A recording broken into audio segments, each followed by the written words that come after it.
Aventus Cologne is in the house.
Ladies and gentlemen, Stephen here from Redolessence. Thank you so much for tuning in. I really do appreciate that. I hope you enjoyed the footage. So recently I had the opportunity to attend a private event in Williamsburg, Brooklyn. It was at the National Sawdust, which is the venue, and it was the Aventus Cologne launch party. A bunch of other fragrance reviewers were there. It was a really nice environment. It was really cool. Very fortunate to have had the opportunity to attend this event.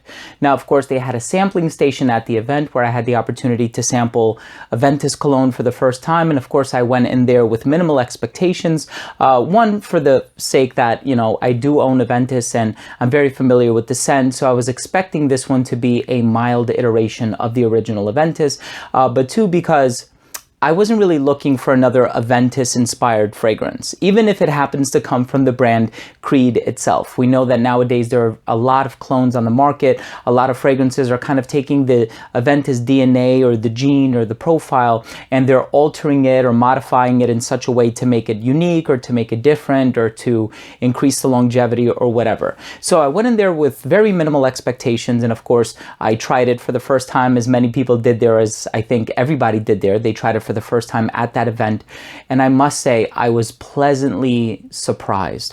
So as the name implies, it's called Aventus Cologne. Cologne is not a new concentration, so it is the exact same concentration as the original Creed Aventus, with the exception that this one is more of like a fresh origin. So it does have the mandarin orange in the opening, it has the bergamot, it has this really bright, effervescent, citrusy freshness, and it was actually so fresh, as a matter of fact, that it almost gave off like a green vibe. A lot of the people who I spoke to at the event even went as far as to say that they picked up on a little bit of mint from it. I even had some other people say that they picked up on a bit of vetiver, and I completely see where they're coming from. So I actually did 3 healthy sprays on the back of my hand. I did a few on my shirt, and that was pretty much it. I didn't spray any on my neck. It is radiating off me right now as I speak, although it's masking a scent that I had put on previous to it, but I'm definitely still smelling it off my hand, and so I know this is more of like a first impression, but if what I'm experiencing right now is a foreshadowing of what's to come, then I think that that speaks volumes in terms of its adequate performance. So it's performing really, really well on my skin right now. So if I were to describe the vibe that I get from Aventus Cologne, it opens up very fresh. Like I said, you are going to get an abundance of citrus. One thing that I think a lot of people would equate to the original Aventus, or some characteristic ingredients that really help to construct or identify the overall composition of Aventus, is of course pineapple and birch tar.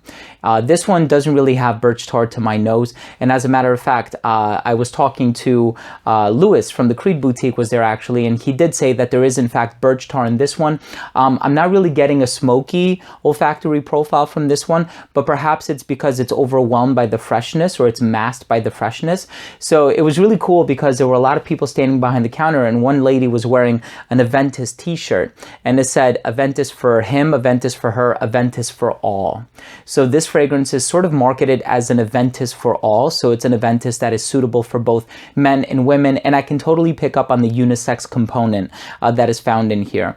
When I smelled it further and deeper into the dry down, I was almost picking up on some remnants of Aventus for her. And I'm very familiar with that fragrance. I actually have 2 bottles of it. My wife wears it all the time.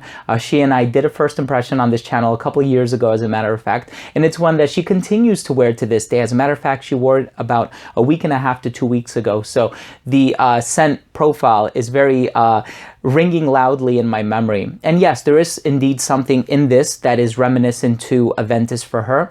However, I feel like it veers a little bit more on the Aventus for him side, perhaps with some added freshness, some green underpinnings. Perhaps there's a little bit of vetiver in here. I know there's sandalwood utilized in this scent as well. And another thing to note, and this is what I've been told from one of the Creed representatives that was at that party, at that event, there is no ambergris in this one.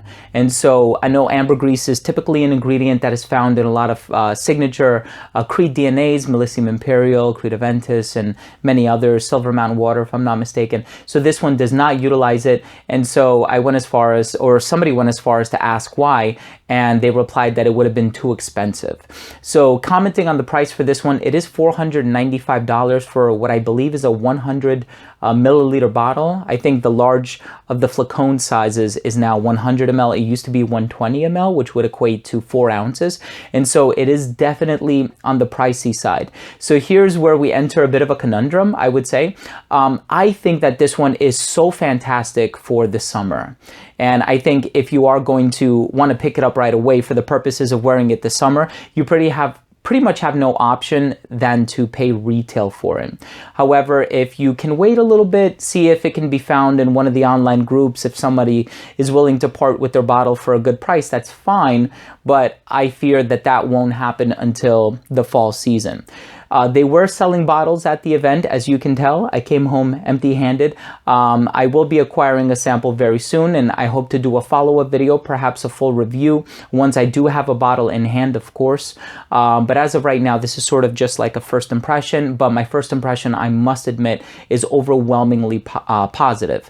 I do want to say that this fragrance has a very original sort of DNA, although yes, you are going to get remnants of Creed Aventus, but like I said, this one does deviate from the major ingredients that you have come to know and appreciate as those being in, ingredients found in Aventus, the pineapple and the birch, whereas this one is more of an emphasis on the green ingredients, the brighter ingredients. I know there's a bit of like a grassy nuance to it as well. It could be a natural ingredient that's utilized here. It could be cis-3-hexanol, which is a synthetic that is utilized and sort of gives off like a grassy aroma profile. But all in all, this one does a certain freshness the way that only Creed can do freshness.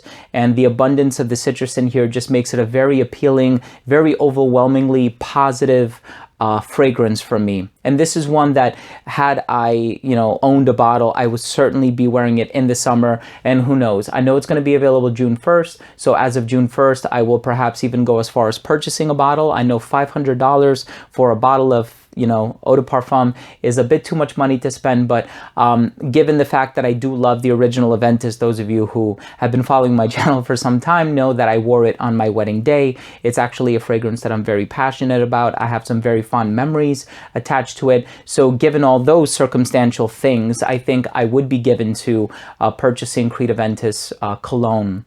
So Aventus Cologne, I personally feel, just to sum up everything, is a wonderful fragrance. I think it's one that's perfectly unisex. I don't think it pays too much of an homage to the original Creed Aventus for men, or for him, I should say. Although there is something in there that's faintly reminiscent of it, but I do think it's perfectly unisex. I think had it been a bit heavier on the birch tar, so something similar to the original Creed Aventus, then it would have definitely veered in masculine territory a bit more. But I do find this one to be fairly unisex. It could be pulled off by a guy and a girl fairly comfortably. In terms of seasons, I would say that this one is geared more towards the hotter weather. And one of the driving points behind this fragrance from some of the people that I spoke to who were representatives at the event, they said that this is more of like an Aventus that you can wear for all seasons and all occasions. So it's supposed to be a more versatile version of the original Creed Aventus. It's something that you can wear dressed up. It's something that you can wear dressed down if you're going to like a casual event, or something super formal like a wedding or something like that, or a party or an event very similar to the one that I just attended. So all in all, I do really enjoy this fragrance. I think this is going to be a winner. I think it's going to be a hit. I think at least in the opening, it's a bit more magnetic just because its presence is a bit more loud and more abundant. So while the citrus is in there really working their magic, I think people are going to notice it on you. But I do find that the original Creed Aventus, which my good friend Carlos was wearing tonight, it leaves more of a central. It leaves more of a sillage. And I was smelling it on him the entire evening. And so I do think that you're probably going to get noticed more in the opening of Creed Aventus Cologne, but in the dry down, you're probably going to have better luck with the original Creed Aventus. But all in all, solid scent. I hope you guys have the opportunity to go out there and check it out when it finally becomes available. Of course, I'm sure it's going to be available wherever you can find Creed fragrances. So I wouldn't recommend that you go out there and pull the trigger and purchase a $500 bottle of eau de parfum unless you love it that much and you have such an affinity for the Creed brand and you love what they do. Then obviously this is going to be a solid addition to the lineup, but there's always a means by which you can sample it. So go out there, sample it first before you decide to commit to the purchase of a full bottle. I do think it's a solid scent. It's one that I've been personally enjoying, and the general overall consensus seems to be that people are overwhelmingly impressed by it. So I can't wait for you to try it and report back here and tell me what you think. No, it's not a watered down version of the original Aventus. That was one of my initial fears. You put the cologne label on something and you automatically presume that it's just going to be a lighter iteration, perhaps cutting down on the presence of aromatic oils or compounds in order to cut costs. That is definitely not what's happening here. It's just as strong of a concentration as the original Aventus, with the DNA altered in such a way so that it's unisex. Thanks again for watching, everyone. I really do appreciate you tuning in. As always, if you are new to this channel and you took something of value from this video, I would really appreciate your subscription. All you have to do in order to support the channel is click that red subscribe button in the corner. And this way, whenever I do upload future fragrance-related content, it will get delivered straight to your feed. You never need to worry about missing any of my future uploads. And of course, that includes reviews and first impressions, just like this video, top 10 lists, unboxings, interviews, vlogs, special guests, and a whole lot of other fragrance-related content. Thanks again for tuning in, everyone. I love you guys, and we'll see you in the next episode. Bye.